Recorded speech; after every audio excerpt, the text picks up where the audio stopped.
4th down, the final play, unless they can stick it in the end zone. Dorsey under pressure, throws it, incomplete. The Buckeyes win. Ezekiel Elliott, and he's got an opening. Elliott off to the races. Can they catch him? Feature the two backs as receivers, and now a downfield shot on first down for the end zone. Touchdown, Ohio State strikes first. Making adjustments again, and there is Smith running, breaks a tackle. Ohio State strikes quickly from 45 yards. Pressure comes. Sword, knock it out, and picks it up. Jack Sword, coming down the sidelines. Ohio State scoop and score. And dagger from 82 yards. Here they come. Heavy pressure, Howard delivers downfield, and Smith, he's got it! Jeremiah Smith, the 2025 College Football National Champion, Coach Ryan Day, and the Ohio State Buckeyes. Welcome in, Buckeye backers. We are bringing it to you live from Seattle, Washington, to the cornfields of Enid, Ohio. We are the pulse of Buckeye fans across the nation, with Seattle Matt and Buckeye Steve.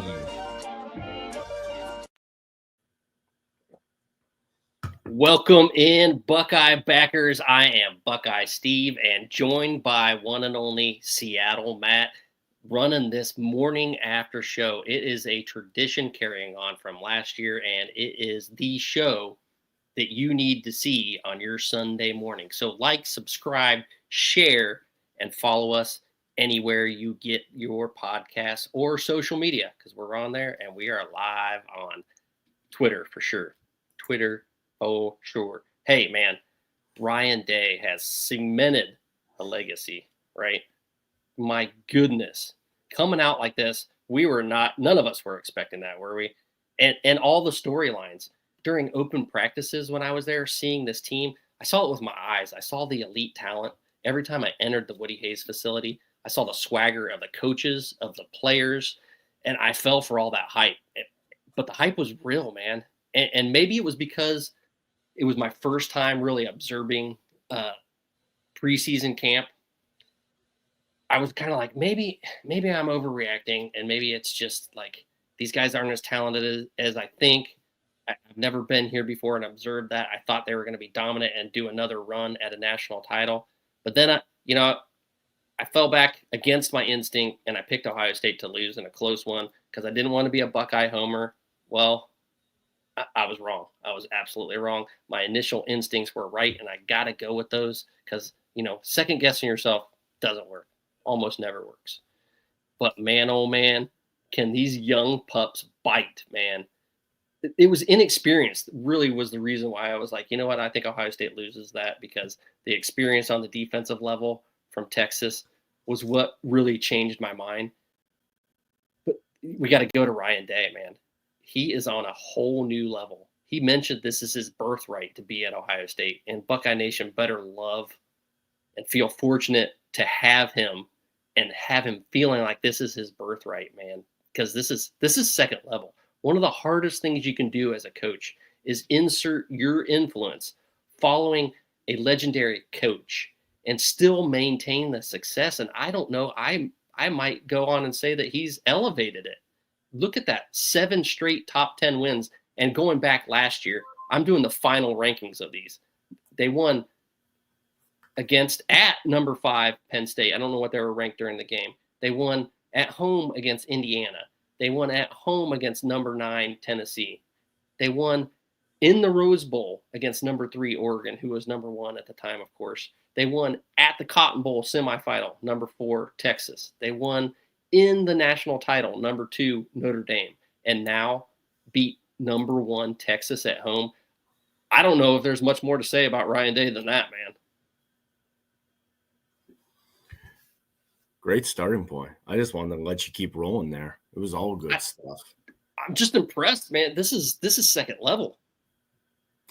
It is, and I think Buckeye fans, there were times, I'd say 15 years ago, where we question a lot of these big games. Oh, they can't win the big non-conference game. They can't win at night. They can't do a lot of these things. As you and I have been in the shoe and watched a lot of those, the USCs, the Virginia Techs. There were times and periods where we wondered if we were ever going to win that big non-conference game.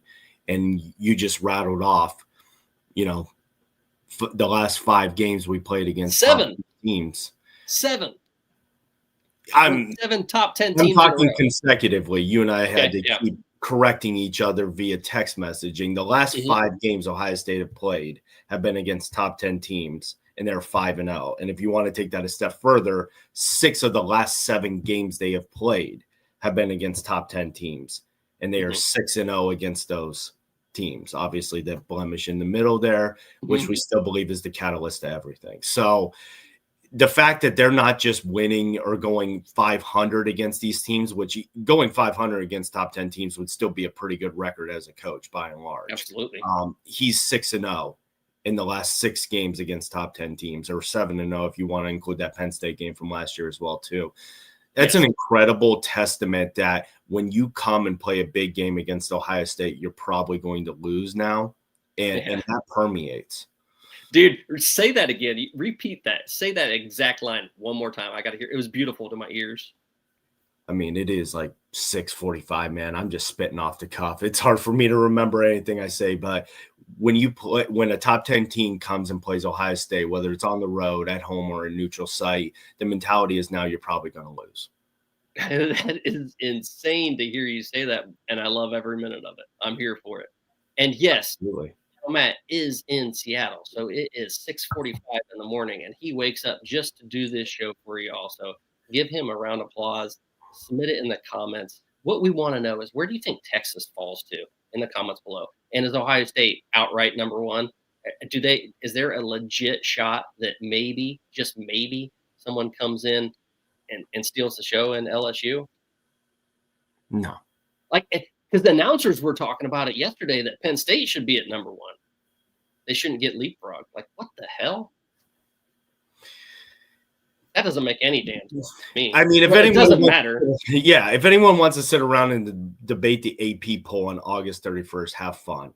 I'm not doing that show because I don't care. It's meaningless what number is next to them. It's always funny. You're going to go next Tuesday, right? So I'm talking September 9th. You look at all the first take and talking head shows. They always do overreaction week 1 in the NFL, right? Everybody overreacts to week 1 in the NFL. Like, oh, this team isn't who they thought they were. This team is elite. It's all nonsense. They just need content. That's the same thing here. I'll tell you right now, if Ohio State and Texas play in late December, early January, we will see a completely different game. Same outcome, but a completely different game and a completely different team on both sides of the ball. Same with LSU and Clemson. Same with a lot of teams that we saw in week 1. So I want to pump the brakes quite a bit on, okay, if everything comes out and Ohio State has a 2 next to their name, or they stay at 3 because somehow LSU leads, which I don't believe would be the case, great. I always love when Ohio State isn't number 1, because Ryan Day and the coaching staff will take that bulletin board material. Penn State wants to play Nevada and Villanova. Bless their hearts. They're not going to have any challenge whatsoever until Oregon comes in. And they're not going to have any real challenge until they come into the shoe. So that's cute. Penn State schedule, whatever number you want to put next to them, that's fine by me. Keep putting Ohio State number 2. That'd be my recommendation. Hey, this is a fan-driven podcast. We want to include the fans in any way we can. So get in our comment section, which we call the locker room, for your chance to win some merch. Every so often, someone is going to get their black stripe removed and become a member of the locker room. We've already had one. The hats are ordered. They are on their way. They are top of the line branded bills, Buckeye backers, custom made hats, and you're going to love rope hats. You're going to love every minute of those when you see them, because they're off the hook. I can't wait to put one on my head. So get in that locker room. Give us what Ohio State's rated. Any comments about the game, and earn your chance to win some merch. Here we go. We got Mike Texas falls to 6. Ohio State's number 1. Thank you, Mike. I agree with you on that. Mike's been getting in the show. He got in there last night too. And Buckeye Hicks, he's like, you know what? Week 1 isn't even over yet, man. Just win. And I love your take on that. If Ohio State is in fact ranked 2 or 3 for whatever reason, is absolutely insane. But that's awesome. Great. We can use that motivation. We'll take that all day long. But that's where I think Coach Day and I think any of these coaches yesterday are, to the point week 1 isn't even over. We got some great football today and tomorrow as well. When you play a ranked team, especially a top 10 ranked team, and it's early in the year, all you care about doing is winning. And one of the things that I thought about all day yesterday that I absolutely loved about this game is that was an ugly game by Ohio State. It was an ugly game by Texas too, but it was an ugly game. I would have been a little, this sounds odd, I would have been a little discouraged if Julian Sayin was clicking on all cylinders, Jeremiah Smith was clicking on all cylinders, and everybody looked at peak levels. And the reason behind that is Coach Day gets to go in today and shred these players.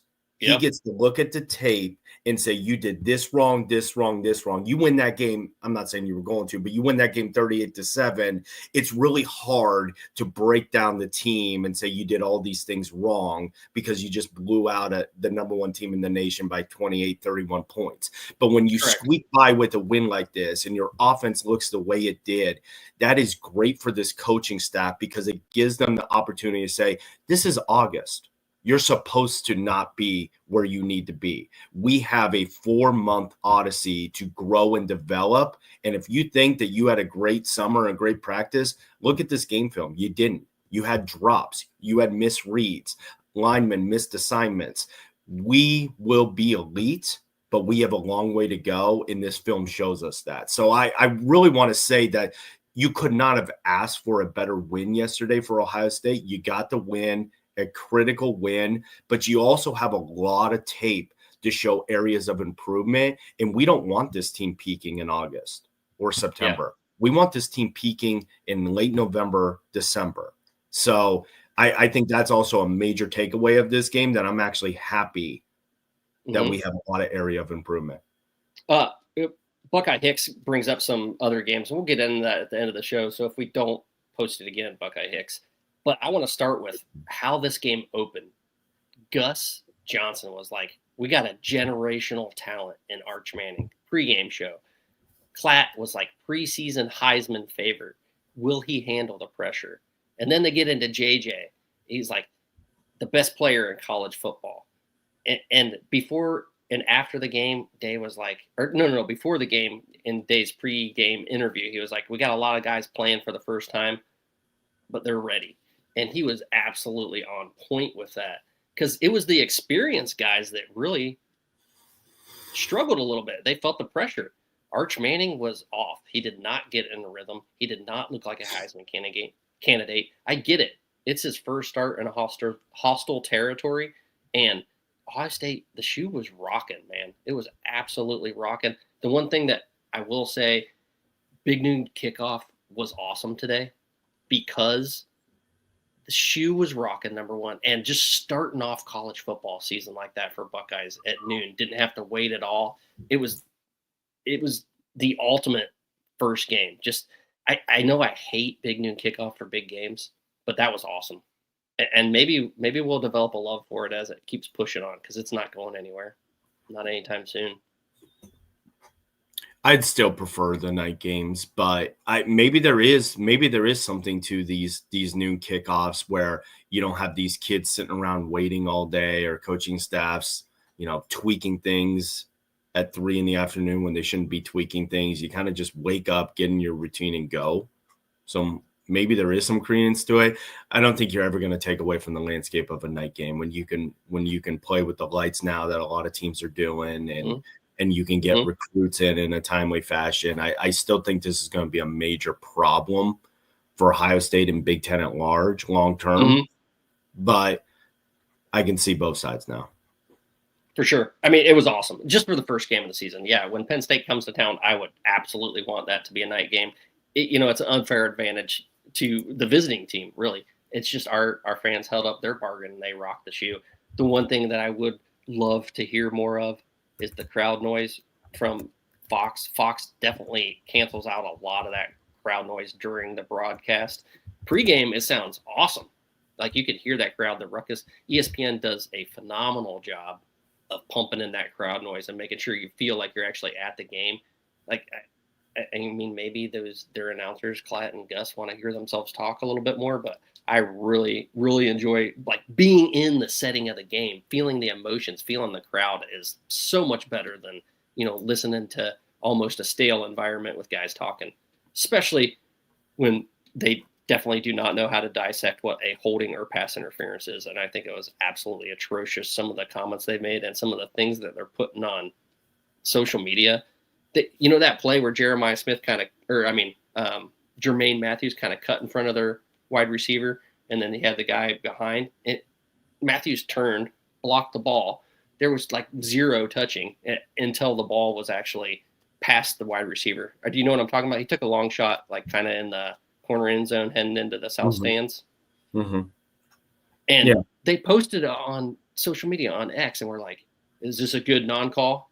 Like, why don't you post the one where Jeremiah Smith almost had his helmet ripped off and couldn't get out of his break? Like, that is completely obstructing how he got out of his break. And then, there's always going to be fans that complain, and maybe I'm one of those, but they complained, the Texas fans, about all the flags. Well, this was an SEC crew. You can't be complaining about the flags because what happened, happened. I mean, you look at that picture to start our show, it was just Phillip Daniels, who had an absolutely amazing game. He is going to grade out a champion. I'm telling you right now, he played balls to the wall, an animal at right tackle. How many tackles did Colin Simmons have?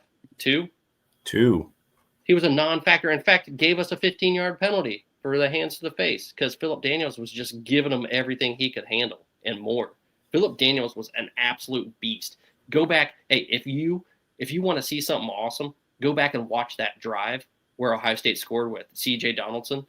And Phillip Daniels was an absolute monster. No one was getting past him. And even when the play went away from him, he was involved in the play because he would run over there, push the pile. He's nasty, dude. He is an offensive lineman that you want to watch. Watch him every single play because, dude, I am so glad this Ohio boy has come back to Ohio State, transferring from Minnesota, because he has put it to the next level. Now I know why Onion was not going to get in. Phillip Daniels is not moving from that left or right tackle spot. He is an absolute beast.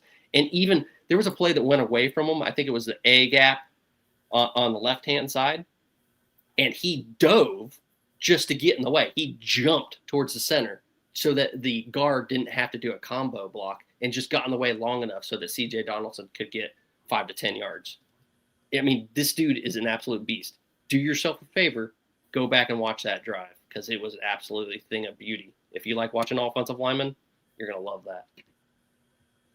I'm going to watch the whole game and just look at Phillip Daniels.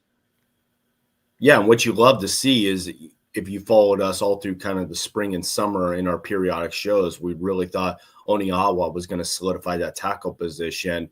And what you're seeing from Daniels is he earned it. He took it.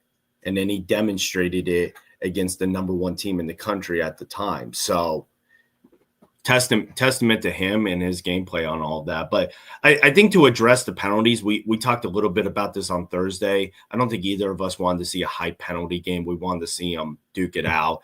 And it really wasn't a high penalty game. You had Texas with 6 penalties for 50 yards. You had Ohio State 2 for 15. So there really wasn't a lot. And you had offsetting penalties, that one in the end zone. But I mean, all kidding aside, the Texas player's hands to the face caused the hold. So exactly, I don't understand how that can be a double penalty. Oh, it's like definitely a double penalty. But a penalty is the penalty, but it's like almost like, all right, dude, you just knocked him off balance so that he couldn't keep his balance. So he grabbed a hold. It's just instinct. When you get your face ripped off like that, what are you gonna do?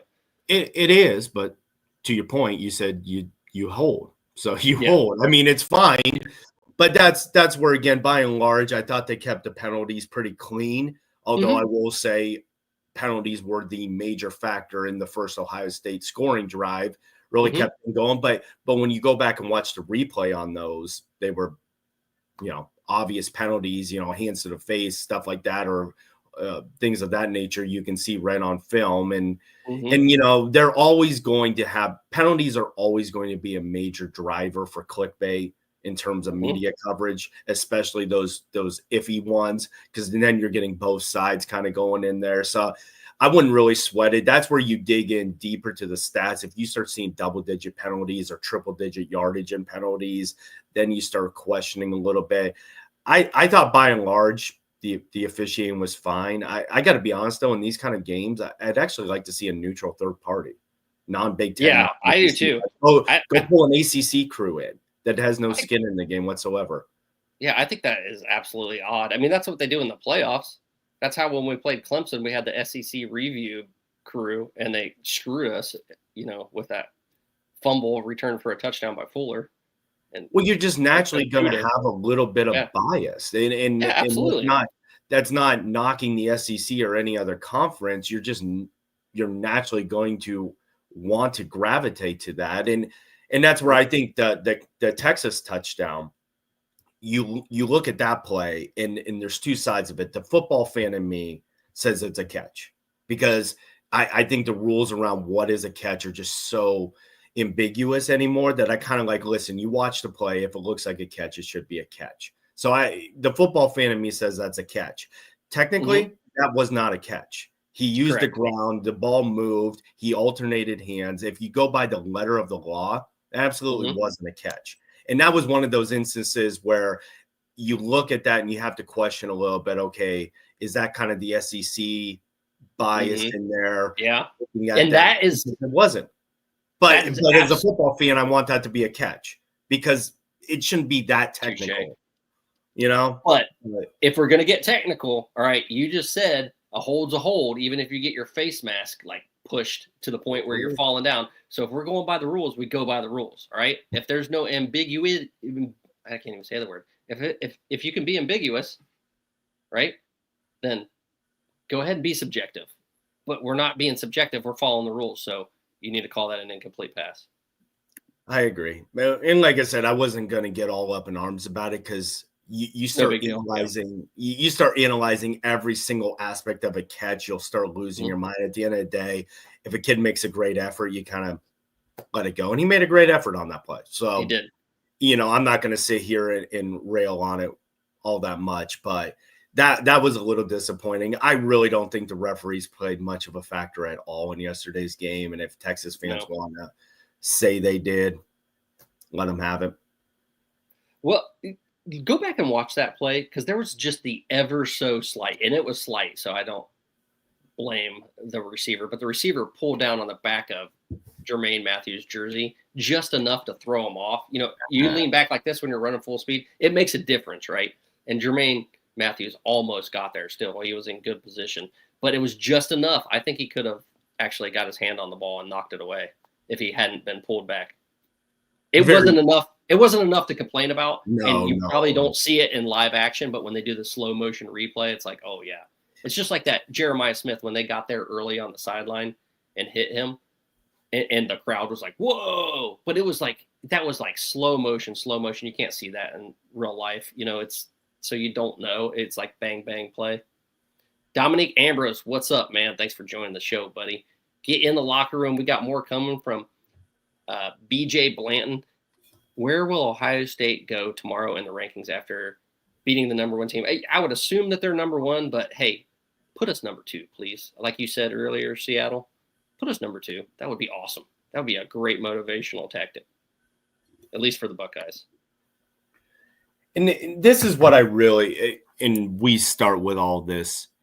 We had some great college football yesterday, right? With Clemson, LSU, that game. Again, two highly touted quarterbacks. Everyone's talking 26 NFL draft.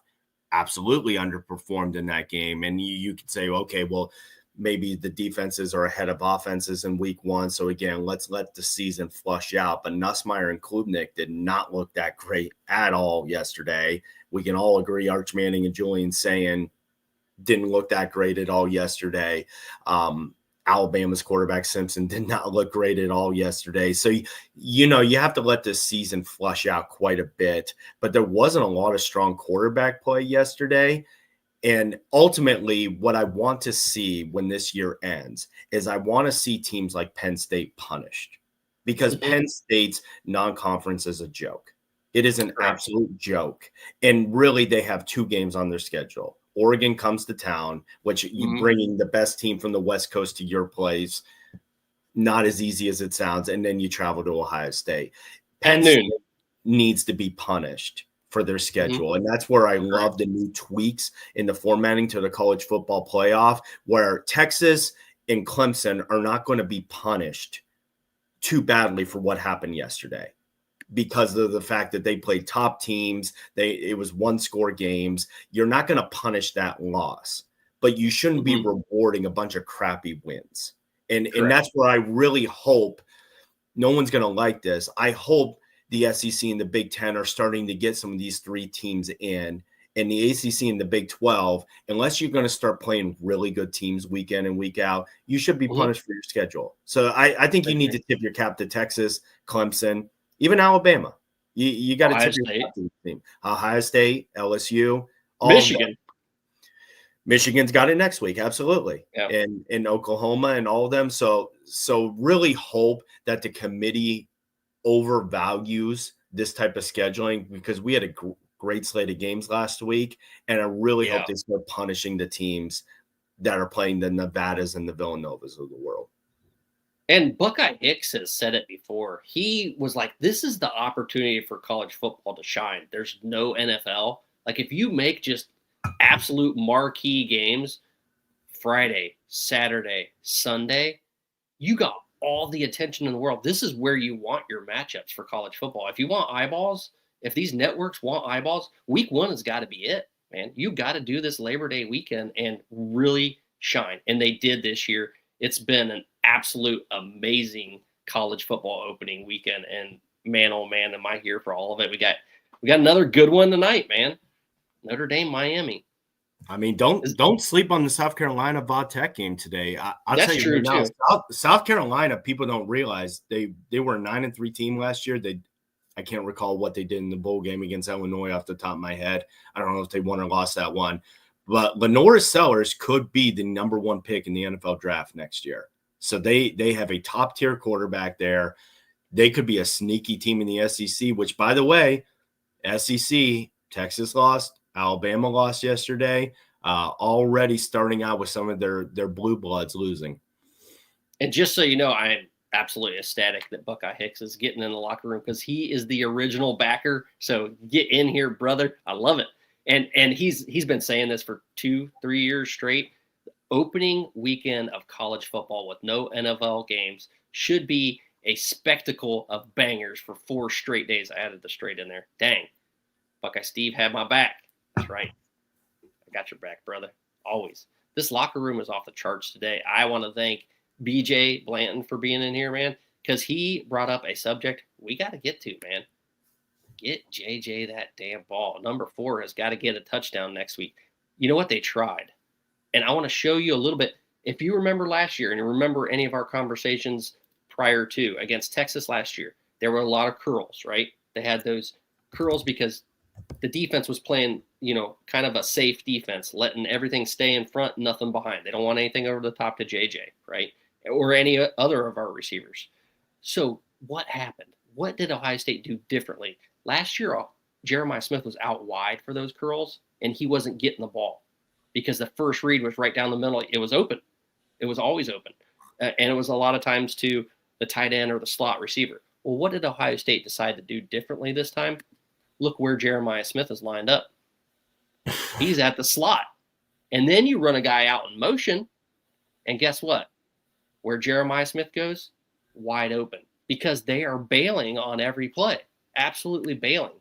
If you look here, Jeremiah Smith, and if you're listening to this and not watching, go check it out on YouTube, because you want to see how wide open Jeremiah Smith was. This is the same it was last year.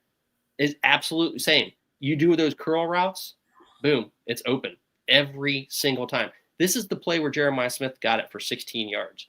They needed to. I'm a little upset they didn't do more of this and just keep it going. Like, it's kind of one of those things. As if I'm a play caller, do it, keep doing it until you stop me, right? Because that curl was wide open. They bail every time.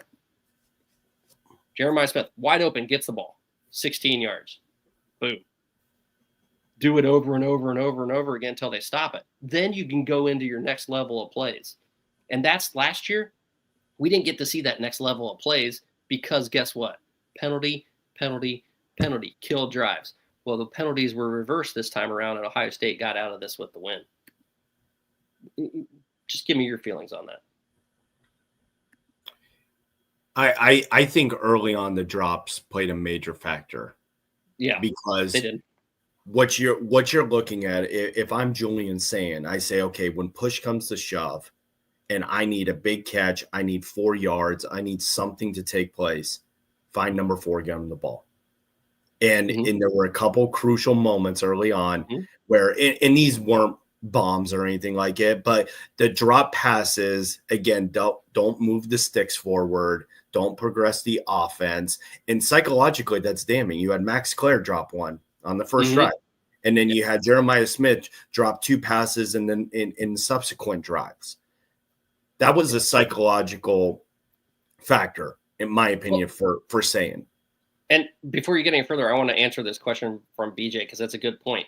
BJ, the reason why is because of those curls. They were backing everyone off. We couldn't get anything over top. They were playing a prevent defense, a bend but don't break. So we had to consistently hit those short routes, intermediate passing, in order to get those DBs to start coming up on it so that we could break one deep. The one time we did break one deep, Julian Sang hit the check down, Max Clare, and dropped it. Hey, Jeremiah Smith was wide open. That was a learning opportunity. Day talked to him about it. You got to get the playmaker the ball. It wasn't actually a bad play. It wasn't a bad read by him. He took what the defense gave him, and Max Clare was wide open. He just dropped it.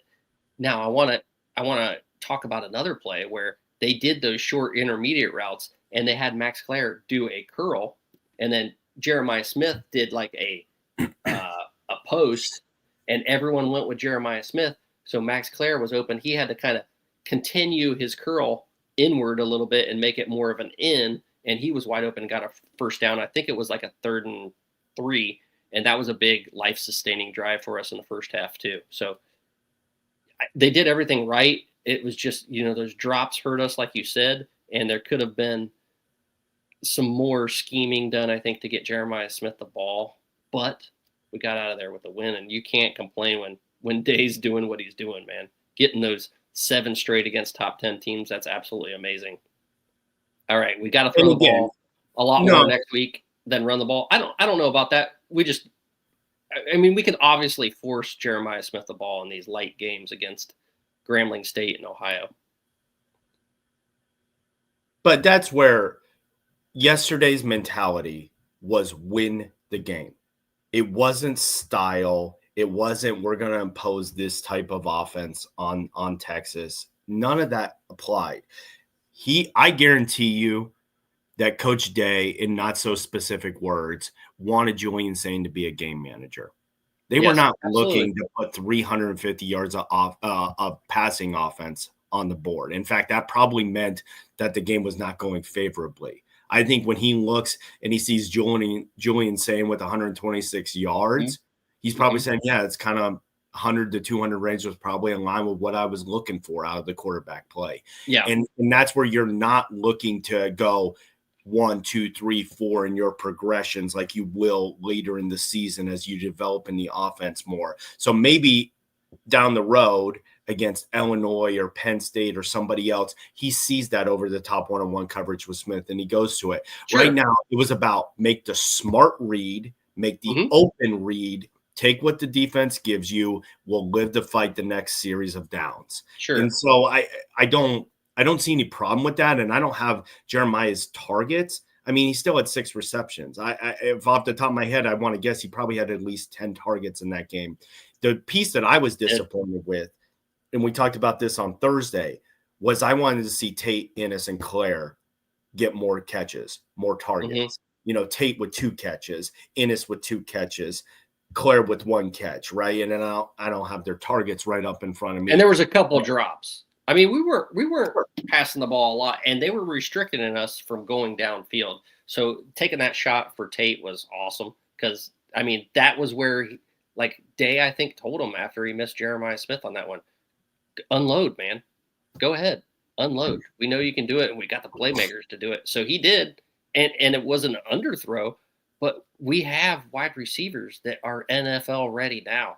Throw the ball up in the air. That's all you got to do. Carnell Tate's catch, his 40-yard touchdown catch, that's an NFL catch. That is not easy to catch the ball twice.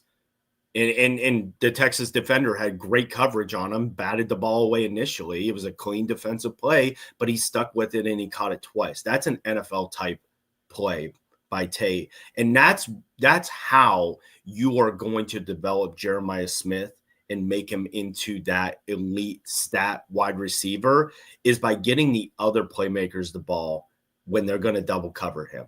Because eventually teams are going to be like, we cannot continue to blanket over the top of Jeremiah when Tate and Ennis and Claire are killing us. BJ, you have to realize we just played the number one defense in the country. I don't think we have Ohio next week, though. I think we have Grambling State, then Ohio. And correct me if I'm wrong, but that's what was on my mind, that we had Grambling State. If you want to look up that schedule. I don't know, too. It's Grambling. Yeah, I was pretty sure. But, yeah, I mean, double checking myself. I'm guessing. And that's never good. Yeah, so Bobcats week 3, man. But again, anyway, I think we will. Nothing mattered in this game other than winning. And in a lot of ways, it is kind of why we're not breaking down. One, there's not a lot of substance to break down. We're going to get to the defense later. You know, we have to talk defense if I'm on the show. But by and large, nothing worries me about the offense, because all that we're focused on is they have a lot of room for improvement, but you're 1-0 with a top 5 win on your resume. That's all that matters. Yeah, absolutely. Yeah, you want to get through this game with a win. Like, if you would have balled out on offense and lost the game because the defense wasn't amazing. This was a tale of some great defenses, man.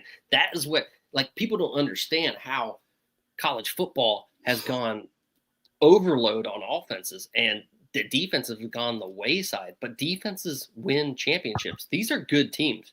And don't be surprised if we face Texas again and they're a completely different team next time we face them, because this is first game of the season.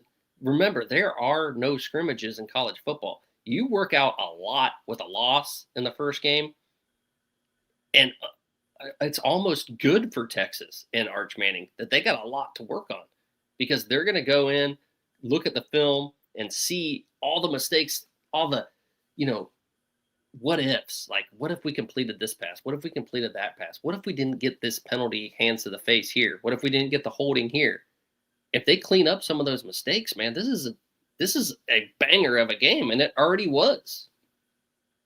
This was also two coaches who very clearly are great offensive minds. Mm-hmm. And they understood that they had young quarterbacks and that they needed game management because they were going up against elite defenses. I'll tell you what, the first 3 quarters of that game, that did not look like a Steve Sarkisian offense at all. No. That looked very timid. That looked like what you would run in a preseason game in the NFL, right? You run your vanilla packages, your base packages, no flash, no nothing. That's what Texas looked like. And it's kind of what Ohio State looked like, to be honest with you, too. And I think it was both coaches not knowing what they were going to get out of their quarterback. You started to see that open up for Texas in the fourth quarter, where they were sustaining those longer drives, and that started to look like the Sarkisian offense. But again, I think we make that point that these two teams play again. Let's just say they play in the Rose Bowl, December 31st or January 1st, I should say. I think you would see a completely different game. It would look nothing like yesterday. Correct. Think back to Oregon, when we first saw Oregon at Oregon. Then we play Oregon in the Rose Bowl. Wow, the difference. Absolutely wow. Like, that game was nothing like what we saw in the Rose Bowl. So this is the beginning of the season. There's a lot of time left. Like, teams are going to develop and teams are going to change, but you got to give Ryan Day and the Ohio State Buckeyes absolute credit for coming out here and just taking care of business, man. A win is a win. The best thing about being 1-0 is a chance to go 2-0, baby. But I think we spent 40 minutes talking about our question marks with the offense. I think we have, and I'll be the first to admit this, Coach Patricia, excellent game plan. He had his defense completely ready to go. Everybody was fundamentally sound. Everyone was where they were supposed to be. Everyone was rushing to the football and making plays.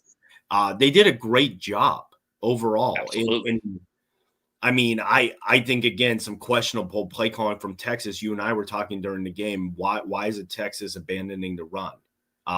So I was a little concerned maybe with the run defense from Ohio State. I thought if Texas continued to stay to the ground, put Ohio State in some very tough situations.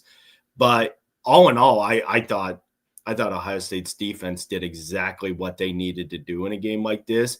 And I think there's a lot of tape for them too to continue to get better, especially in the run defense game. Before we transition to the defense, I want to talk to you about this because I think Buckeye Hicks has it. I'm telling you, the starting field position for the offense played a huge factor in opening up of the playbook. I think that was part of it, but I also think that they just didn't want it. I mean, Dave even said it in his post game. He didn't want to open up the offense. He could have opened up the offense, but he wanted to get out of there with the W and didn't want to put all that pressure on Julian Sang in his first game. It did what he wanted to do, and we got out of there with the W, and thank goodness we did, because that was what an awesome way to start the show.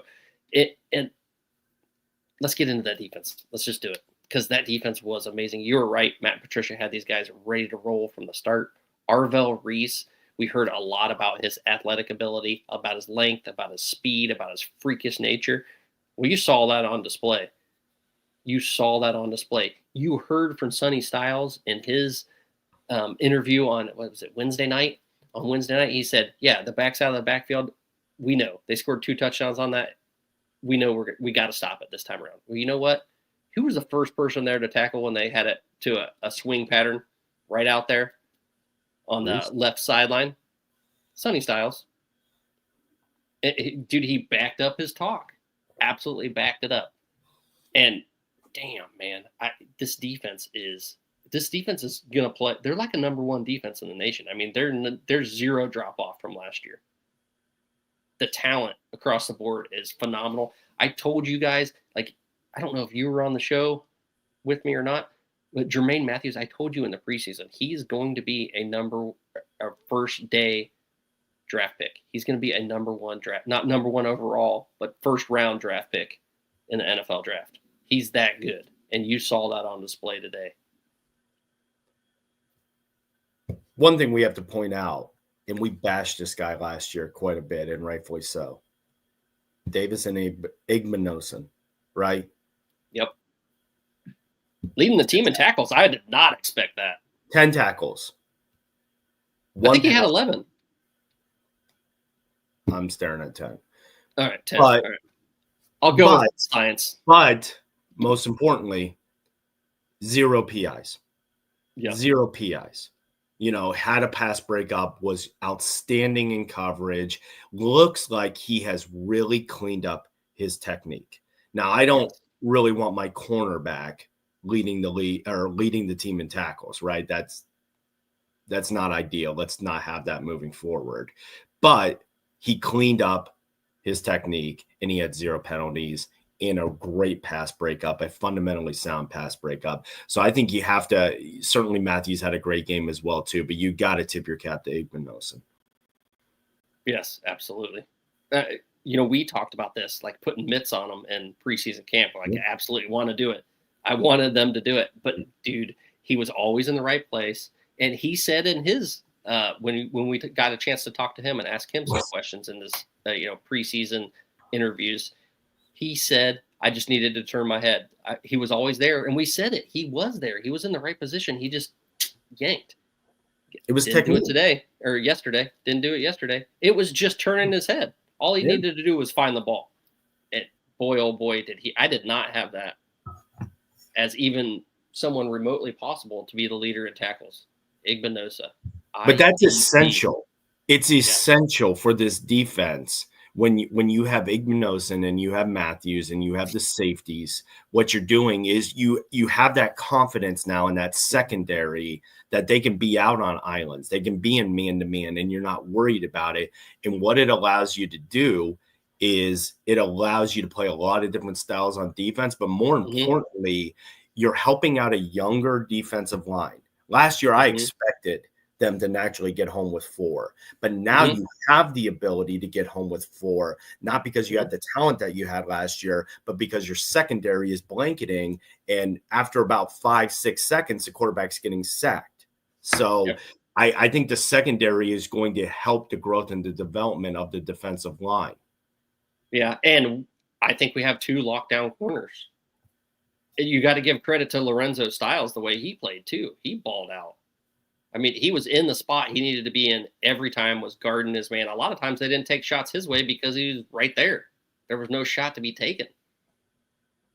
And then K-Mac, I know at halftime he was tied for the lead in tackles. He had 5 tackles at half. I don't know what he ended up with. K-Mac, he ended up with 8. 8 as a defensive tackle, dude. He's disruptive. He's absolutely disruptive. But that's what I want to see. That's what I want to see. Absolutely. Yeah, that's his job. Do it. Get disruptive. Yeah. But to have that many tackles and be disruptive, that's different. That's different. And Bo Atkinson, you could see if you go back and look at some of the things he did, his pressures. He might not have got home every time, but he pressured the quarterback. And that one sack that Arvell Reese did have was caused by Bo Atkinson. Getting upfield, getting around the corner quick, got a hand on him, slowed him down. Arvell Reese got there. And we knew that this was not going to be a 6 sack game or anything along those lines, right? You're just not going to you're not going to sack a mobile, cerebral quarterback like Arch Manning all that often. But I would say the one area was a little disappointed in is just one TFL. In the TFL was the sack, so it counted one in the same. So definitely, I look at some of these things and say definitely some areas of improvement, in the sense that you only had 1 total pass breakup the entire game. So I want to see the secondary getting in and doing a little bit more there.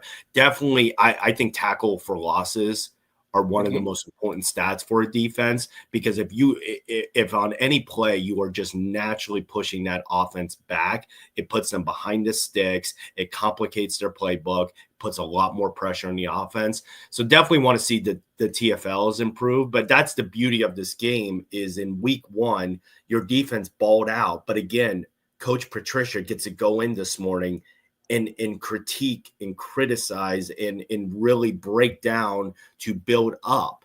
So you could not have asked for a better game on the defensive side too, where you played such a great game, yet you have so much area of improvement.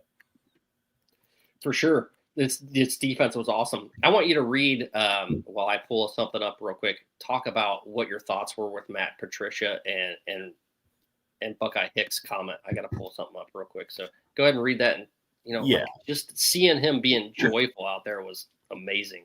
Absolutely amazing. Yeah. So Buckeye Hicks is talking about how his favorite thing was Matt Patricia just enjoying himself and enjoying the moment. And I think this is where you differentiate between the head coach and a coordinator. There are lots of elite coordinators throughout football, professional, collegiate, otherwise, that when they make that jump to that head coaching position, they struggle. And it's because as the head coach, you have to be more of the CEO of everything. You have to oversee everything. Your mind goes to 50 different places. You do have to pay attention to the opposite side of the ball you're not used to. A lot more press conferences, a lot more different things than being the coordinator. And so I think Matt Patricia, obviously 3-time Super Bowl winner, had the ability to always be a great coordinator. But sometimes we all just kind of lose it a little bit. And maybe a little bit of a lack of confidence coming off of Detroit. He had a couple quick jobs after Detroit in the NFL, but they never really panned out. And so I think this was an excellent combination of Coach Day needing a great defensive coordinator, Matt Patricia getting back to his roots. And what I really love is somebody as intelligent as Coach Patricia. One of your greatest fears is he overcomplicates things. And if you overcomplicate your defense, you will see lots of busted coverages because guys don't know where they're at. The beauty of what I saw on Saturday was it looked very simplistic, and that isn't the utmost compliment I can give, where he said, hey, I have elite players on the field on the defensive side of the ball. I don't need exotic blitzes. I don't need exotic cover sixes or anything extreme like that. I need you to be in position, see ball, hit ball. And that's what we saw. I got it up. We have to pause for station identification, as they say in the business.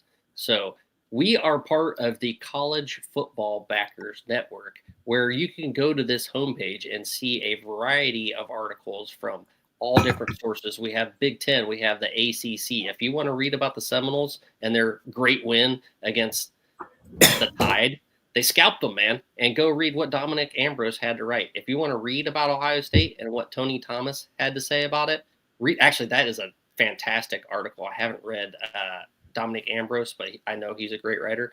But Tony Thomas's article is absolutely amazing, and just the way he uses his words is absolutely one of the best articles I've ever read about Buckeye football that I can ever think. And he's the Texas writer, so he was giving Ohio State a lot of credit. You can read from our Michigan writer what he thinks about the Big Ten winning this one. Go back and look at anything college football. We got it on there. We're going to have our top 25. You can read my stuff. I got a couple articles in there, and the latest one is not published yet, but it's kind of a recap of the game. And, everything, if there's a big game, we're going to be talking about it. We're going to be writing about it. This is a nice, clean site. We got to give a shout out to Nick Gerner. He is the one creating this and setting it up. So there's a search button. If you want to just search for Ohio State and get those articles, get on here and support our guys writing these articles, taking their time on Saturdays to write all about this. If you want to, see what Portnoy is up to in the Michigan-Ohio State rivalry, you can read about that. So if you want to read, I forgot to give Cody Croy a shout out, man. He is doing a column every week about Buckeyes in the NFL and then the massive new deal for Terry McLaurin. I mean, our commercial right now is about Buckeye football almost. This is awesome. So you guys need to go give us some support. Check this out. It's a great website, and we got a bunch of awesome writers. So I just had to pause for station identification. College Football Backers. It's where it's at, man. We are new. We are expanding. We're going to have a Wolverine backer podcast coming soon. I don't like it, but I love it at the same time. So check it out. Oh, also, Buckeye Hicks, he's on there. He wrote about Illinois, about the pregame for the Illinois game. He's going to do a postgame here pretty soon. Anyway, back to the show. All right, was the main structure of the defense cover 4 or cover 2? I guess you're talking about Ohio State's defense here. I don't have it on my head. I need to go back and look at that. Yeah. Actually, I think it was cover 2 for the most part, but obviously they were switching in and switching out and being very multiple, so it's hard to actually tell. That's a good question. No, it's a good question. It is a great question. I have to go back and look at that. We'd have to see, the eye in the sky. Look at that a little bit more. Yeah, there. I'm gonna have to look from a bird's nest view to really tell. Nothing I paid attention to. I can't believe I didn't do that. Hicks, get on it, man. Go ask Gronk. I think Gronk knows.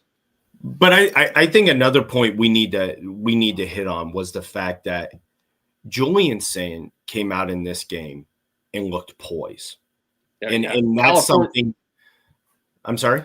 Yeah. Go. California cool, man. Yeah, it was in a lot of ways.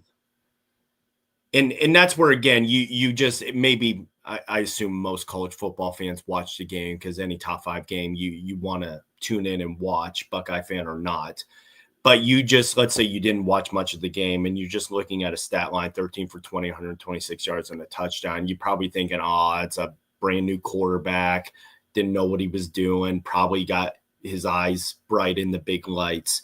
Absolutely not the case. He was putting the throws where they needed to be. And again, I can think off the top of my head, at least 3 of those incompletions were straight up drops by the wide receiver, not bad throws whatsoever.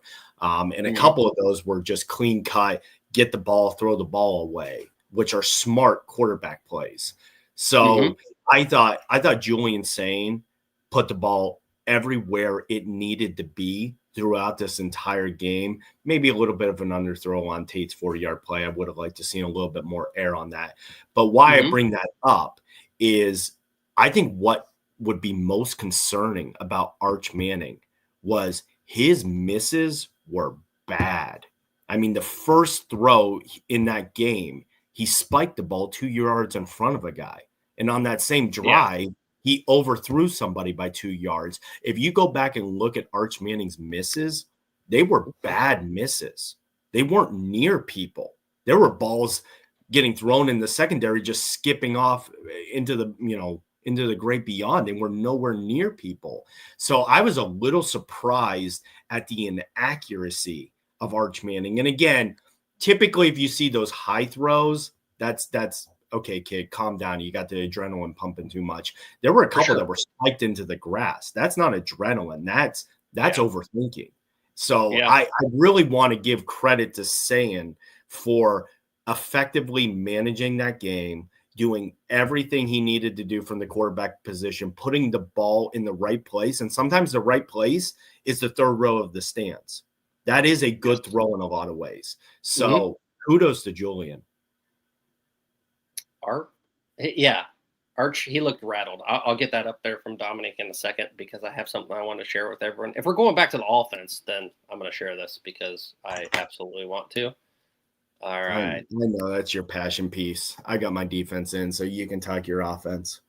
No, this is just it's just making me a little mad. And maybe it's the fanboy in me. I don't know, but probably this pass interference on Jeremiah Smith was absolutely atrocious that it wasn't called. And just the way that the announcers called it pisses me off. Here we go. Sideline, incomplete, broken up. Nice defense this time. Nice defense. Malik Muhammad steps in, redirects the football, and the Buckeyes will have to punt. So this is where Jeremiah Smith got his helmet yanked on, trying to come out of his break. Gonna be physical. In that first half, and right there, they get a little away with a little. Away with a little. Like, that's absolutely atrocious. I don't know if you saw it, heard it well, but like a little physical. You completely kept him from getting out of the break. He had a completion. He was about to turn around. You yank his helmet down. That's not a little physical. That's obstructing the play. Completely obstructing the play. It would have been a completed pass had he not grabbed his helmet and slowed him down. Like, that's the definition of pass interference. That's the definition of holding, at the least, if the ball's not in the air. Like, you have to call those. There's absolutely no reason why you can be like, yeah, he's a little physical. You grabbed his helmet. And then they go post that one about Jermaine Matthews. I'll show you that one about Jermaine Matthews. But again, if I'm sitting at Fox, I want this controversy. Like, I'm not going to sit here and nitpick. We could go deep, holding on every play, blah, blah, blah, pass interference on every play, blah, blah, blah. We talked about this on Thursday. We wanted them to bury the flags because we wanted to see these two teams be physical and decided on the field. I don't think anybody on either side, Texas or Ohio State, wanted to see 22 penalties in this game. That's not a fun game. Nobody enjoys that. So the fact that there were only 8 penalties taken or assessed, I thought was a really good testament. And they did. And I'd have to go look back at how Ohio State was in terms of getting up and pressing there. You're right. Again, by letter of the law, when you obstruct a wide receiver from making a cut or a break, that is, I would call it defensive holding, to be honest with you, because it's not. Depends PI. on if the ball was in the air. I don't think the ball was in the air. That's why I would call it holding. Okay. And again, if you look at that one, that's fine. First off, Gus Johnson's my favorite commentator. I absolutely love Gus Johnson. I love the guys. But I'm not going to sit here and be like, oh, you're up, in the press box. You're looking at the whole field. You're not going to catch that. You're just going to say great defensive play and move on. That's fine. But that's fine, absolutely fine. But when you see the replay, you should be able to change your damn mind. Like, oh, a little, like it looks to me, and I've said it before, I'm saying it again. They are contractually obligated to just go with whatever they said, no matter what the replay is like. Because it's obvious that you caused Jeremiah Smith not to get a completed pass. It's 100% obvious to me. And yes, I get it. You can be nitpicky, but when you're pulling on a receiver's helmet right in front of a referee, a penalty is a penalty is a penalty. And yeah, and I don't want flags to be flag after flag after flag. But if you're obstructing the play, then why even play the game? If you can do that every single play, if you could just grab onto someone's helmet, why not just do it every play? And then there's not going to be any completed passes and you ruin the game. That's a fair point. I'd have to see it. If I saw it on multiple times, I think I would get a little frustrated with that. No, even one time is a penalty. A penalty is a penalty. You got to call that shit. They're not going to be perfect. And listen, no. The announcers need to be able to be like, yo, yeah, that was a penalty. Because they're never going to do it, man. They're never going to do it. They're never going to do it because you don't want to start. Then they're posting stuff like this and like, do you agree with this no call? Yeah, absolutely. I mean, maybe you can give him a call with that hand around the back afterwards, but I think the ball was already there. It was. I'm going to blame you. I'm going to blame you. I'm going to blame you for this, man. Media boy. This is media. This is it. They want Texas fans flooding this comment and be like, oh, yeah, it was a penalty. They want Ohio State fans flooding it and be like, no, common sense tells you this is not a penalty at all. And they want that fight over their video clip. That's all this is. This is a great I mean, when you throw in the double coverage, you're not going to get a penalty called. You're just not going to get a penalty called, period. It was a bad throw by Arch Manning. And no, this wasn't. And Jermaine Matthews was being Jermaine Matthews, a stud. Yeah. You're not going to Jalen McClain was being Jalen McClain, a stud. This defense is. And Wingo did the best he could to try to make a play. Yeah. All three players in that scene put a great effort towards it, but you threw in the double coverage. Was McClain there maybe a tick early? Yeah, but it was never going to be completed because it was double coverage. And I'll tell you right now, if Matthews is not in that play. I don't know if McClain was there early. It was, it's a definite no call. Yeah. But I would say if Matthews is not in that picture, there's a chance you would see that call.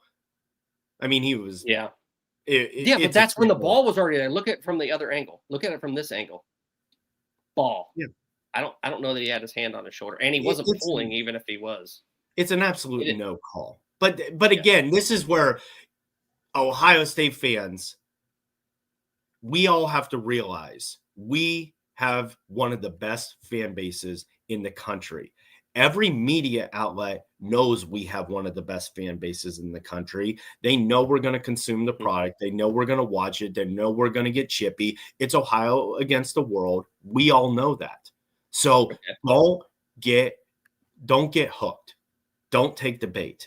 You won the game. You beat the best team in the country. You have one of the best defenses in the country. You have an offense that's basically starting out at 1 and can grow up to 10. It's going to be an exciting ride.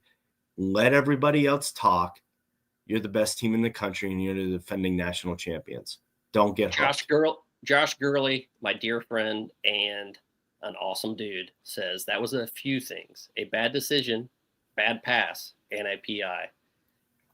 Looking at it, I mean, you could call that one, but if you're not going to call the previous one we showed, I don't know if you saw that, Gurley, but if you want me to put that back on there and you be the decision, I'll show the Jeremiah Smith one again because I think that was absolutely atrocious and it's worth showing again. But I'm assuming that you saw that one too because it was absolutely atrocious in my opinion. And maybe it's just a fanboy thing, but it's going to be. And Ohio State fans need to brace themselves for this.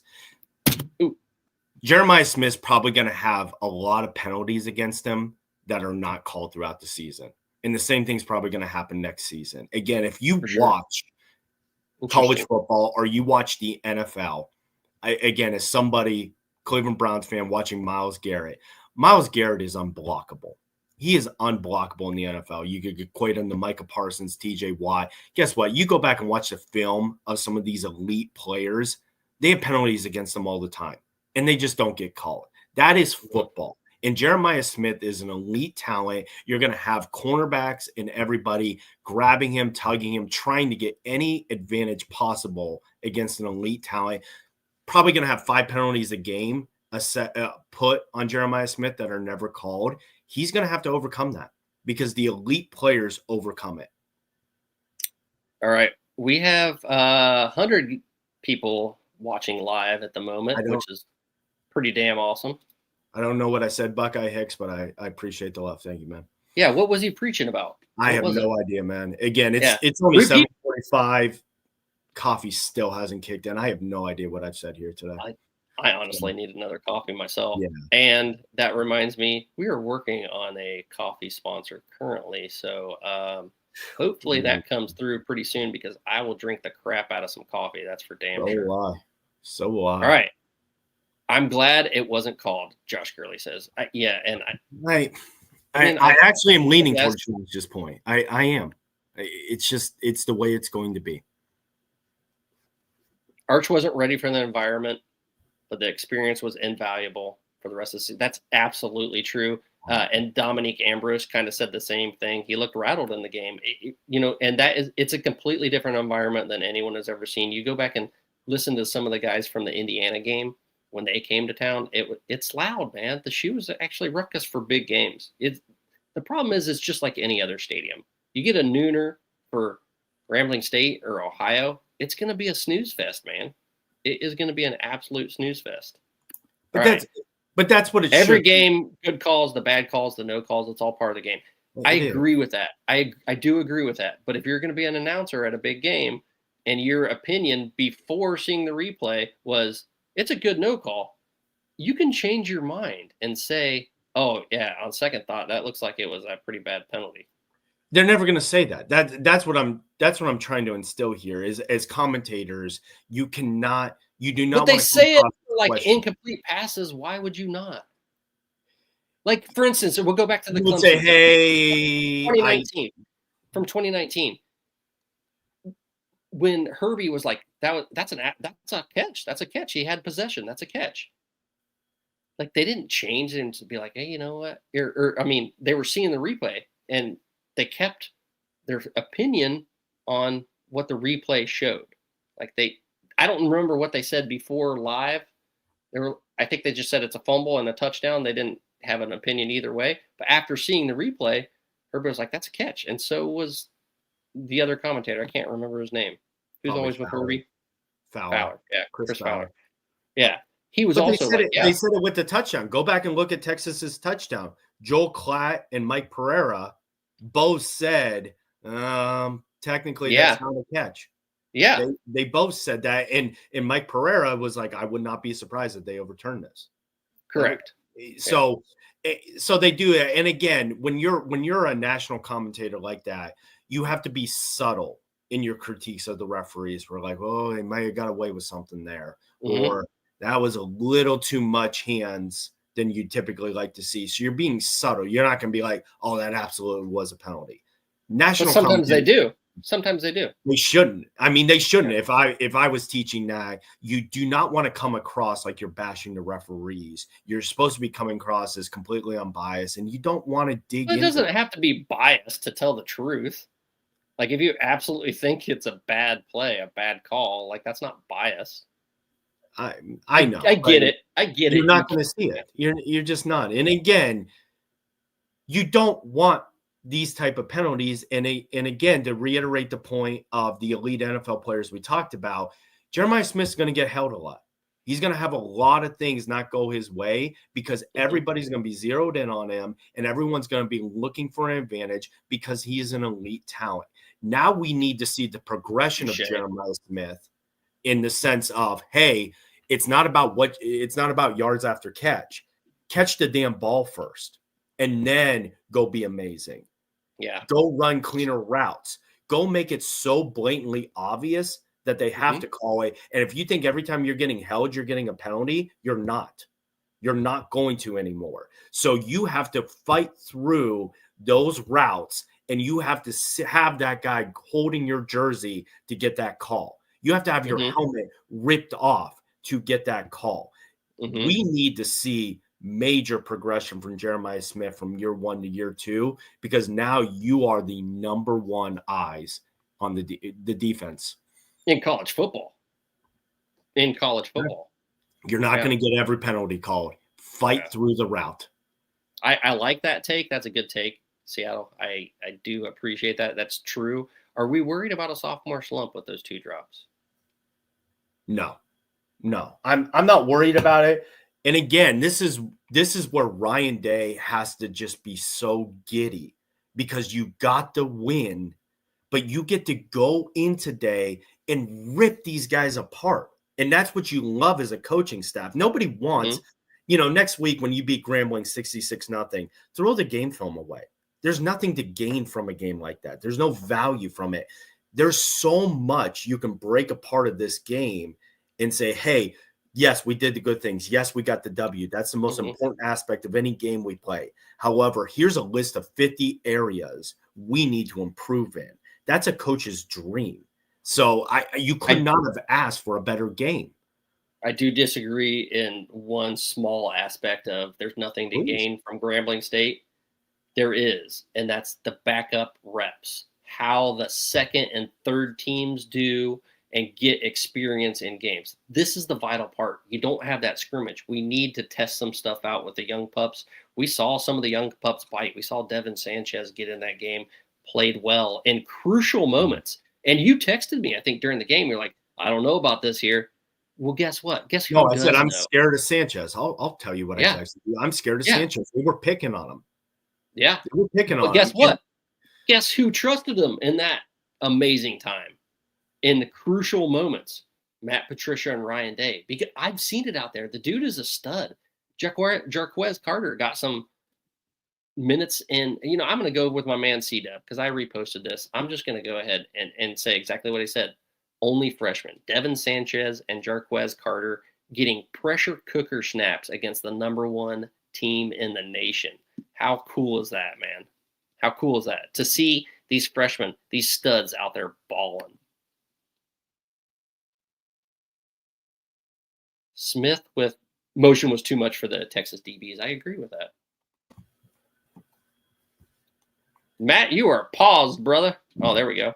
I don't know if it was me or you. I didn't know whose side that was on. I'll keep it going. I love Devin Sanchez. He's going to be an absolute stud. He's a true freshman playing against Texas, right?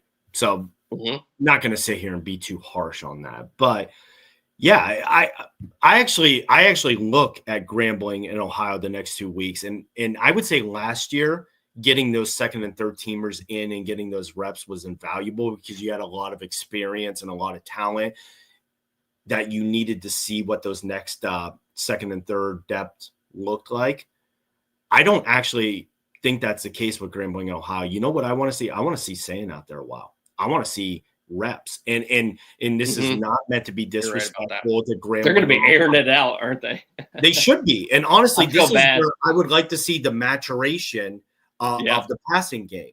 And to be honest, I'd like to see the maturation of the run game. I'll be honest. I went on record and saying I thought the team that won the running game yesterday was going to win the game. Absolutely not true. I mean, Texas almost doubled Ohio State in rushing yards. Ohio State had 89 rushing yards. There were a lot of times that running game didn't look good. I would actually like to see the first team offense out there against Grambling late into the third quarter, to be honest with you. And I want to see them working on timing, working on routes, getting those game reps in the shoe. I think that's incredibly valuable. I actually don't care as much about the second stringers coming in these next couple games because I'll be honest with you, you're going to have to get ready for the gauntlet you're facing in the Big Ten, and you're coming to Seattle. That is not going to be a fun game, and you got to be ready for 2 weeks. I was just thinking about, Matt, the next big game is going to be me and you in Seattle watching this together. It is, and I'll tell you what. I know you all. It was 11 o'clock when that game went on. I watched the first half of the Washington game. Sneaky good offense this year. Sneaky good offense. Defense is gonna maybe take a little to get up, but this is again where I look at Ohio State and I say, okay, love what you're doing on the defensive side of the ball. that offense, I really want to see you clicking. And you've got some tough road games this year. Again, Washington is not a fun place to come play. Wisconsin, I know they look anemic on offense, but it's still not a fun place to go play in Madison. You obviously have to go to the big house as well. So I want to see over the next 2 weeks this offense start to get into that rhythm or that cadence as you get into the Big Ten schedule. Yeah, absolutely. I'm with you 100% because we gotta talk about what our tests are this year. Because there's more tests than just Penn State, right? Coming to the shoe. There's more tests than just going up to Ann Arbor. We have games at Washington, which people don't realize. A lot of probably non-college football, like just junkies and just Ohio State fans, they might not realize Washington is hard to play at. You have the stats for it. We got to go to Illinois, and Illinois looked good. I want to get people's opinion on what going to Illinois is not traditionally a hard thing to do, but they return their entire offensive line. They return a third-year starting quarterback in Luke Altmaier. I think he's third year starting. I think he was a transfer from Ole Miss too, if I remember correctly. I don't know, but Illinois, Champaign has always been a tough place to play for Ohio State. And it's a wind tunnel too. It's a wind tunnel. It sometimes can make you one-dimensional. Illinois is going to be a very solid team this year. And again, Wisconsin, it's never fun to go to Madison, and we don't know the time of that game. Probably it is fun. It is fun to go to Madison. Probably going to be a night game, an NBC game. And this is where Ohio State has to realize when you come to Washington, right? Let's just be clear. The last 2 years, Washington is 13-0 at home. 13-0 at home. They went 6-7 last year, 6-0 at home, 0-7 on the road. It is a very tough place to come into Seattle and play. You have no idea what the weather's going to be. It could be raining for 5 minutes, sunny the next 5 minutes. It's their Super Bowl up here. I can tell you right now, everybody's talking about the game. Their season's going to be defined on how they play Ohio State. And Ohio State's going to be number one going into the game. And everyone talks about, talent wins out in college football. No, it doesn't. If talent went out in college football, we would have beat Michigan by 50 last year. Talent doesn't always win out. The psychological aspects of college football are extremely important. You have to travel to Illinois. Again, if it's a 30-mile-an-hour wind day, you're not throwing the football. We saw that a couple years back with Northwestern. Remember how we got stymied in Northwestern because it was so windy we couldn't throw the football? So you have to think about that. Wisconsin's probably going to be an NBC night game in Madison. Those kids are going to be rowdy. And guess what? It's fickle. And again, it could define Wisconsin's season. That could be that linchpin that gets them moving forward. So you're going to have this massive target on your back, not only because you're the defending national champion, because every team says if we can beat Ohio State, that is the catalyst to propelling the culture of our team. So you have to be up and ready for every single week. But I will say they were up and ready yesterday. A program-defining moment. We are on everyone's schedule. It is circled. Like you can change the narrative with just this one win. Just this one win can change your entire season and the outlook of your program. You're absolutely right. The target is going to be on our back, especially winning a national title in 2024 and probably going into a lot of these games ranked number one. And again, coaching staffs, you got Coach Fish at Washington, you got Coach Fickle, Wisconsin. These coaches are looking for something to build their programs off of. They're looking for a reason to say, hey, my message is ringing true. Come here. We are building something great. These coaches need that. Is that where the Big Ten's kind of flipped the script on the SEC, the coaching hires? Because you talk about Brett Bielema at Illinois, too. It looks like it was the perfect hire for Illinois. It completely has changed their program. You talk about Jed Fish for Washington after losing Kalen DeVore. Both, I think, are great hires. I thought Fickle would be a great hire at Wisconsin. Things aren't kind of working out there just yet. The Big Ten has really, really pulled it together with some big name coaching hires. And give me the guy in Nebraska. I'm blanking on him. Matt Rule. Great hire. Rule-Aid. Yeah. You made me blank on it. I was blanking on it too. Yeah. It is a great hire. Fickle's still a question mark in a lot of ways. We're all going to silently root for him. because he's a Buckeye, because what he endured his one season here. He got put in a horrible spot. And Coach Fish, you got to realize he inherited that Arizona team a few years back. That they were looking in a lot of ways like Colorado did a few years back, or some of these programs that were just dumpster fires. And he recruited well and he resurrected them. So you have to give Fish a couple years at Washington, but he's got that quarterback Damon Williams, so he may be accelerating that rebuild in year 2. And Matt Rule, what he's done in Nebraska, obviously bringing in Raiola, that's a huge win for him. Illinois seems to be recruiting their top 20 recruiting class in 2020. Crazy. So he is building that program up in Illinois. So I think, to your point, I think the coaching hires in the Big Ten are improving, and you're starting to see maybe a little bit more the top-heavy SEC with a little bit more balance in the Big Ten. Yeah. It's absolutely crazy. And we talked about it. It's a money thing too. I think what's happening, the change in the sport it's just crazy. All right. I'm going to go back to this question from Buckeye Hicks, because I thought it was a good question. Just general college football stuff now. What was more disappointing, Archie or Bama? Bama. I think that's a great question. Bama. Yeah, because I think Kalen DeBoer's kind of in that situation where Ryan Day was in when he first took over. Those losses to Bama, the losses to Clemson when he first, came on board. You're taking over after a legend. So how do you change that and keep the good things that you needed from that program, but insert your particular personality? It took Ryan Day a few years to do that. I think it's going to take Kalen DeBoer longer. Yeah, and I questioned the DeBoer hire. It's only year 2. A great quarterback can cover up a lot of things. And I think when I watched Michael Penix here at Washington, and I watched just about every game, he just was on a remarkable run. And we're going to see year 2 in Atlanta, what he does at the NFL level. Nobody has any idea yet. But what he did at Washington was incredible. And I think Kalen DeBoer rode those coattails. So did Ryan Grubb. And I even told you asked me on Thursday, like, did off the cuff give me my top 10, and I had Bama pretty high because I thought that DeBoer pairing back with Grubb was going to be a great combination. They had a lot of talent returning. They lost a lot of talent last year. That's why they weren't as strong. I thought they were going to be really good. Florida State, again, still recruits at a very high level.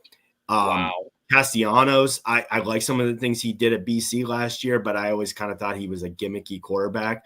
No, that kid put his money where his mouth is, and he excelled. And Alabama looked as flat as I've ever seen Alabama. And I'll tell you right now, DeBoer's not getting a third season if they miss the playoffs again. It's Alabama. You know what's standards as Ohio State.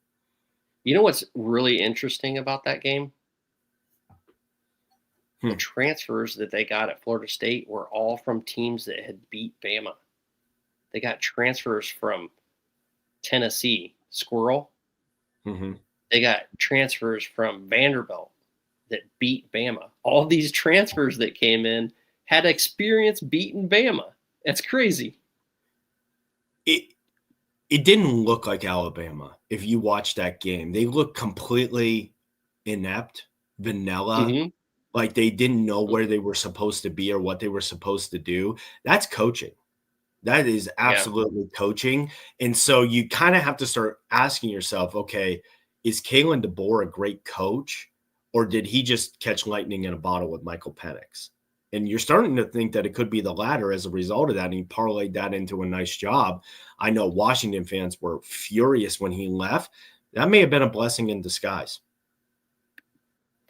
Well, I think speaking of it, I'm going to have to throw another video up here because this is just sums up that in the nutshell, right? So give me just a second to let me share that. Oh my gosh, this is absolutely hilarious. You got to see this. It just basically tells you what happened, and the feelings of the Alabama fan base are hilarious. Maybe is the best word. And maybe I shouldn't be showing this, but I'm going to do it anyway. Here we go. Can you see that? Yeah, we can. It's blue for some reason, but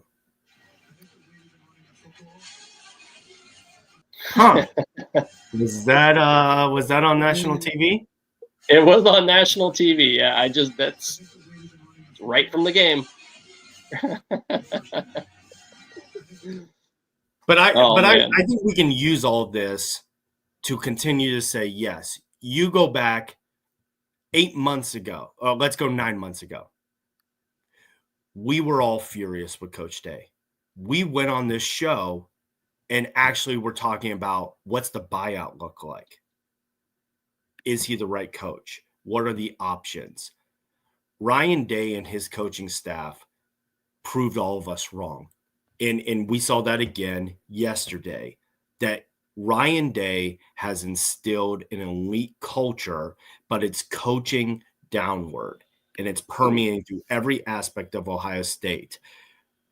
You saw the same thing with Nick Saban. Nick Saban is the greatest college football coach of all time. He was an elite coach. He had his players in position. He had elite talent. He did everything right from a coaching perspective.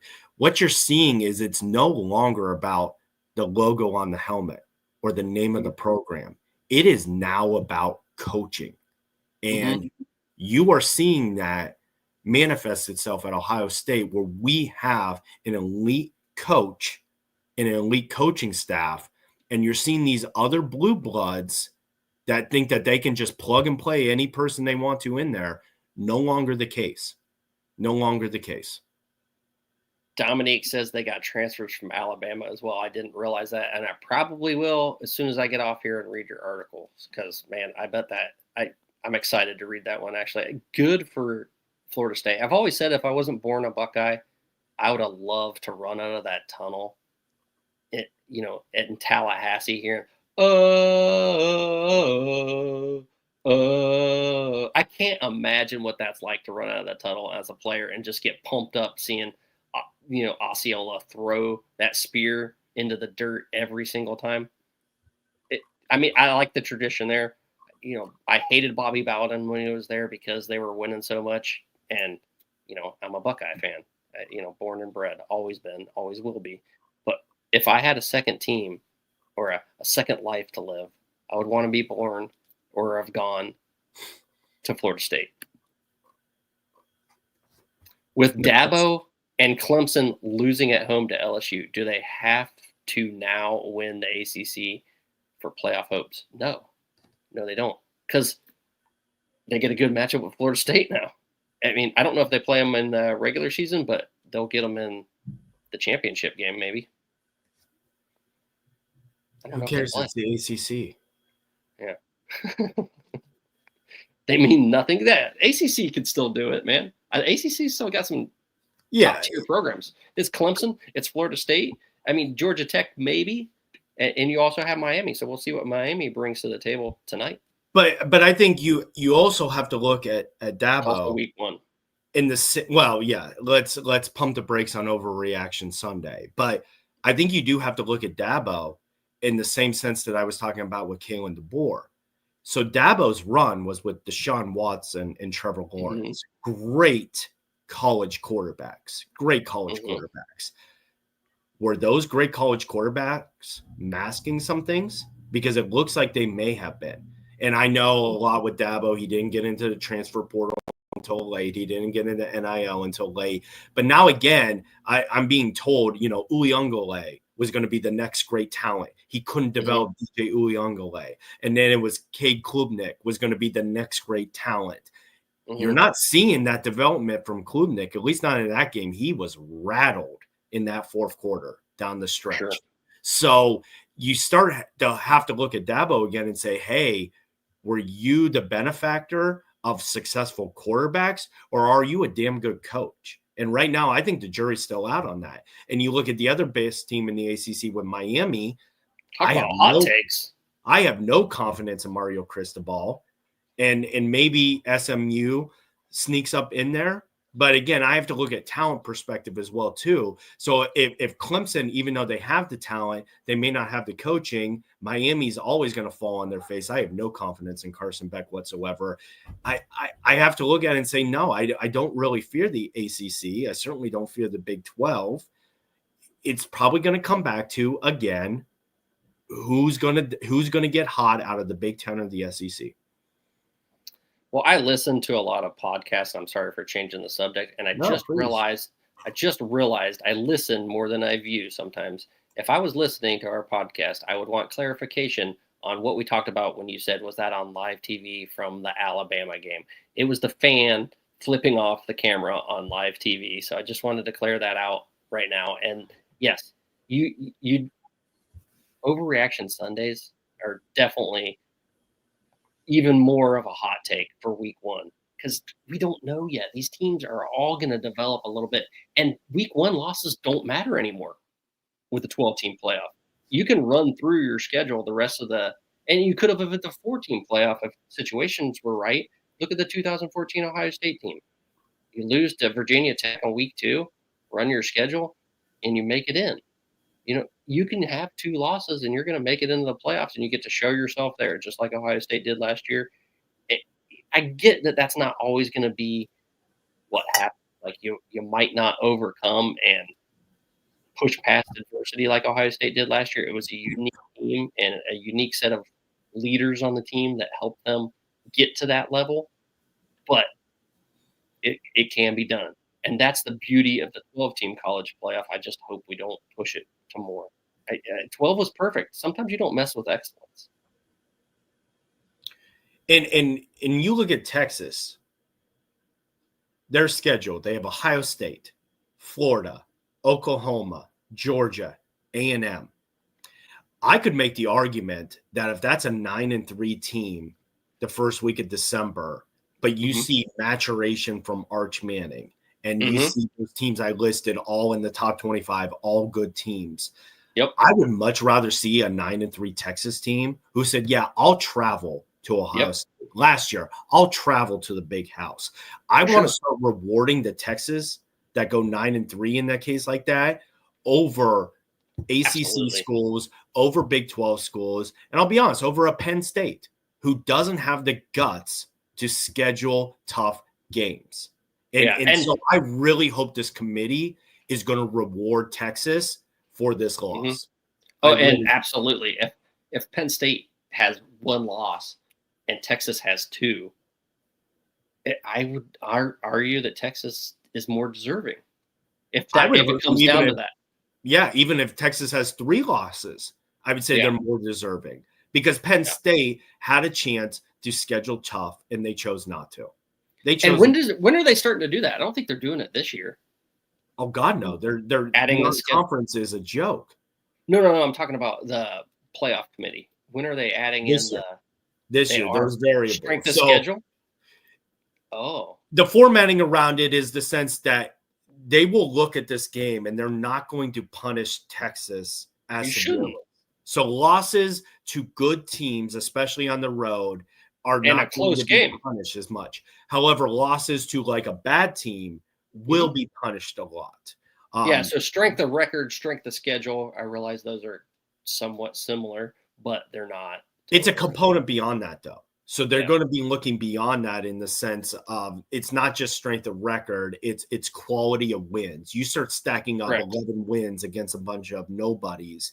They're not going to value that 11 wins as much as they might value 9 wins against you beat 4 ranked teams and your 3 losses were against ranked teams. So, all right. Go for it. No, all you. If Clemson fails, if Clemson fails to win the ACC, will they at least have 2 losses? Or they will at least have 2 losses. Let me reread this. If Clemson fails to win the ACC, they will have at least 2 losses. Can the ACC get 2 teams in again? Tight walk for Clemson. I'm right back to what you just said. I think they should get credit for scheduling LSU. And it was a 7-point loss, right? I think that they should get absolute credit for that. And I think that the playoff committee will. Like, why punish them for playing a great game? You're taken away from the fans. You're taken away from college football. This was awesome to have that game, and they lost in a close matchup to LSU. Agreed. And again, I think we have to give credit and kudos to the SEC too. They're going out and they're scheduling a lot of tough games. Again, Oklahoma's going, playing Michigan next week. So you look at Alabama, their non-conference, 2 of their 4 non-conferences, Florida State, Wisconsin. Again, I know Wisconsin isn't a powerhouse, but at least you're going against a Power 4 school and you're making an effort. Same with LSU, Clemson, all these schools again. So this is where I think we really have to start looking past these records.